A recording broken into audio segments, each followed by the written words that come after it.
Good evening. I think I may be the victim of gaslighting. The definition of gaslighting is a form of psychological manipulation where somebody attempts to sow self-doubt and confusion in another person's mind, despite the reality of a situation being completely different from the one they portray. The gaslighting isn't from my wife, no, although she has left me alone with the kids to go on holiday this week, but by the Chancellor, Rachel Reeves. This was her this morning, suggesting everything's fine and dandy with the economy and people's finances.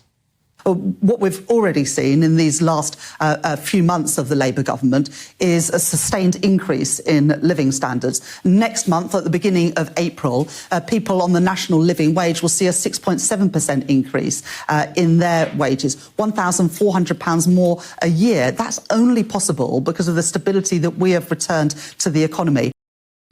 I'm sorry, can we just hear that first part again? What we've already seen in these last few months of the Labour government is a sustained increase in living standards.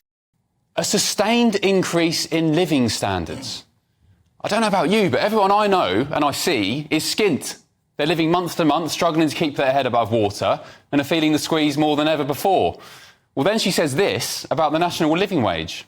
Next month, at the beginning of April, people on the national living wage will see a 6.7% increase in their wages, £1,400 more a year. That's only possible because of the stability that we have returned to the economy.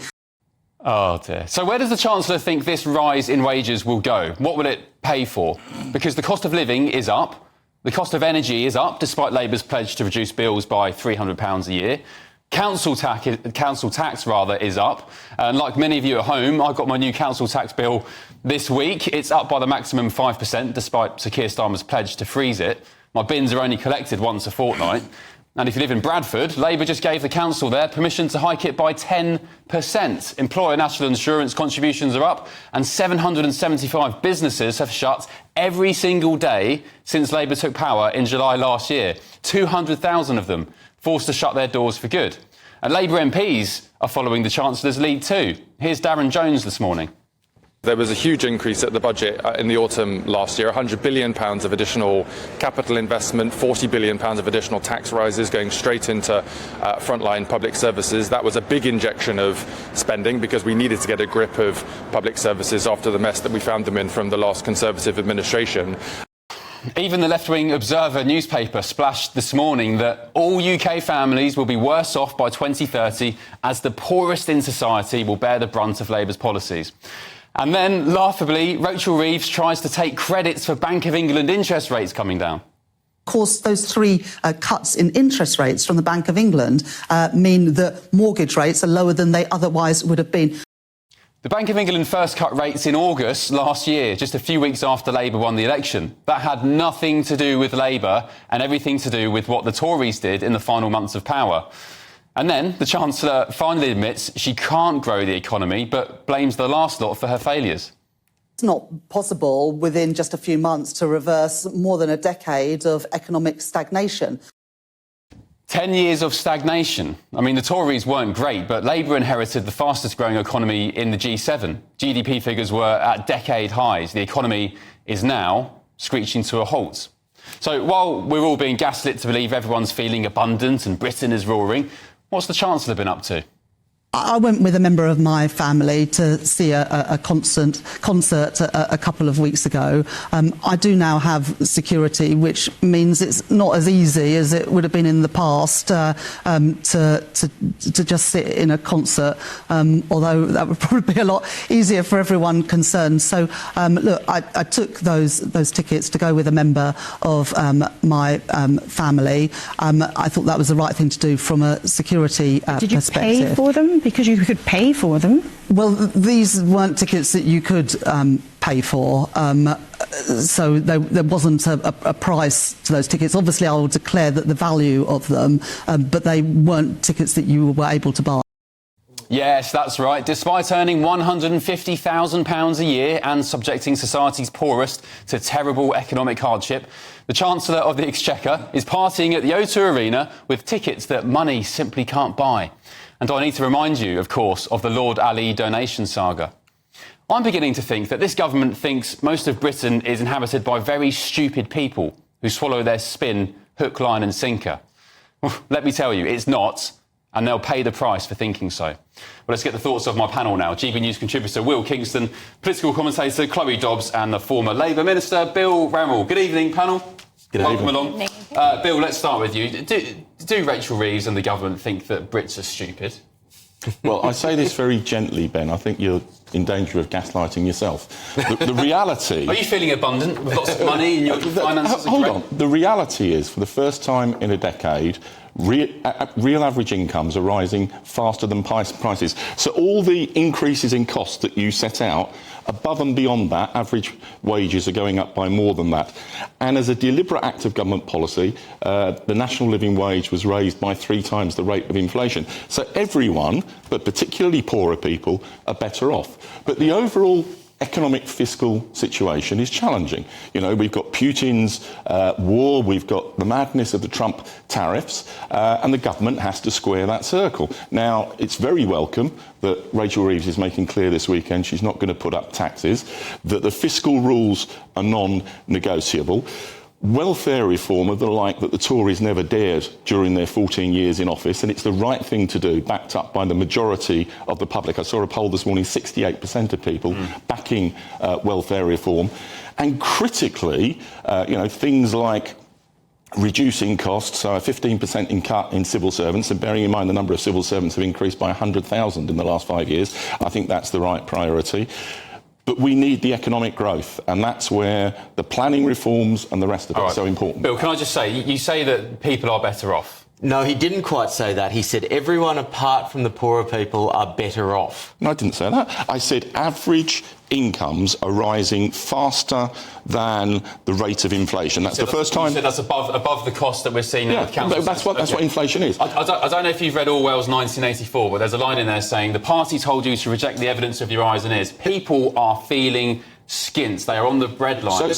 So tell me, is it not true, Ben, that average incomes are rising faster than inflation for the first time in 10 years? Is that true or false? That's what they say. People aren't... come on, you're an intelligent man. You can read the research. People on the street aren't reading economic reports to know whether they feel better off or not. You can actually spin on health policy, you can spin on defence. You cannot spin when people are going to supermarkets and their dollar is not going as far as it was. And people in this country feel like they are poorer than they once were. And it's not spin when people on the national living wage are seeing that go up by 3 times the rate of inflation. They're not feeling that. They are not feeling that. When they see it in their wage packet, they will.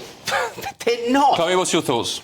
Look, there are various different stats out there. Bill has found some that are clearly in favour of what the government is doing. But we've had that stat on the front of the Observer this morning saying that people are going to be worse off by 2030. And I really feel like there is just this feeling of doom and gloom in this country. It seems like there is no hope of economic growth, which is what we need to get better off in the long run. It seems like there's no hope of that. The economy is flatlining. The growth forecasts, they keep on getting downgraded. We're hearing Rachel Reeves losing her fiscal headroom. It seems as though we may be ending up back in austerity, cuts, and then taxes just keep going up. Where is the optimism? I don't know where Bill finds it. And can I just add as well, Bill, this breaking story tonight from this Treasury document, which you said to me wasn't true, it is true. You've misrepresented it, and we're going to come on to debate that. You've seriously misrepresented it. By saying that all of those 1.5 million... I didn't say all. You did. No, I didn't. Watch the recording of this programme again, Ben. That's exactly what you said. Well, regardless of whether it's one house being given to illegal migrants or 1.5 million houses being given to illegal migrants, these houses were meant for British people who don't have housing. And now we understand, and as frankly I'm describing it, a massive bombshell admission, that some of these houses are going towards illegal boat migrants who shouldn't be here in the first place. That is a national disgrace. The 1.5 million homes will go to British people. Some are going to illegal migrants. When we get to the detail of this report, we will go through it. To the gallery, let's put up this Treasury document if you can. It was in the menu. We're going to get this up in a minute. The Treasury document, I went on the website tonight. I've just tweeted it to lots of people. It says the pressure... Here we go. The pressure on migrant hotels will be alleviated through the 1.5 million new homes being built by 2029. It's on your screen. And what that means, it's not that there's social housing going to be allocated to people who are illegal migrants. What you need to do to reduce hotel costs is you need to get people out of hotels. Right. Some of that... So where are they going to go? Yeah, some of that, and it's a very small proportion, I imagine, some of that will be people buying some of those homes and renting them out. Why?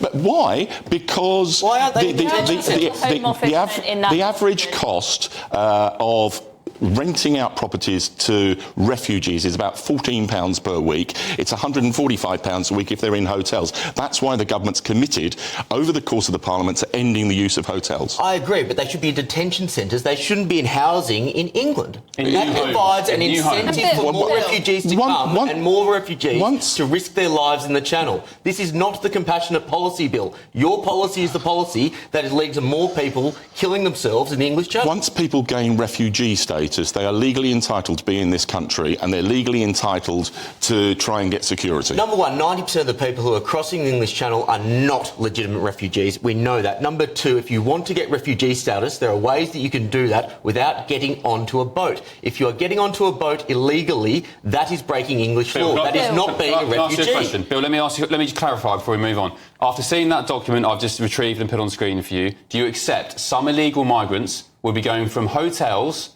to the 1.5 million homes we've heard about from Angela Rayner? Not to be allocated social housing, no. They may be... Bill, the document's on the screen. Yeah, but that's not what it says, Ben. And you said, please go back to the beginning of this programme where you said all of them would be going to illegal Bill, I wrote migrants. that menu. I know that's not what I said. Right, then play it back. Play it back now, Ben. Chloe. Bill, even if not a single one of these houses goes to illegal migrants, let's not forget that on the same show that we've just seen Rachel Reeves making a fool of herself on, Angela Rayner was also challenged about the fact that even if we go on the government's own estimates, roughly 5 out of 7 of the 1.5 million homes that will be built will end up going to immigrants. That's not true. I don't know where you. I don't know where you get those figures. They're spurious figures. It's just not true. OK, we're going to continue this. Well, how are we going to house all the? If we go off the projections of the number of people that are going to be coming we want to cut the number of asylum seekers and illegal migrants coming to this country like the last Labour government did. I'm talking about legal now, right? I said even if there isn't a single illegal migrant going in those hotels, think about the number of those. Not hotels, houses. Think about the number of legal foreigners who are going to be getting those homes. Brits are not going to see their house prices coming down. And the proportions of people gaining refugee status has gone down significantly in the last year. We're going to come back to this at the top of the 10 hour. We've got to move on, unfortunately. But, Bill, I will say, and we'll discuss it again, I'll show you here on my screen. The Treasury said to The Times tonight the government's commitment to build 1.5 million homes in England by 2029 would help to reduce the use of hotels for asylum seekers. That means asylum seekers, instead of being put in hotels, will be put in new... No, that's not what it means. We'll discuss it at 10. Right, good start. Thank you very much. Very spicy.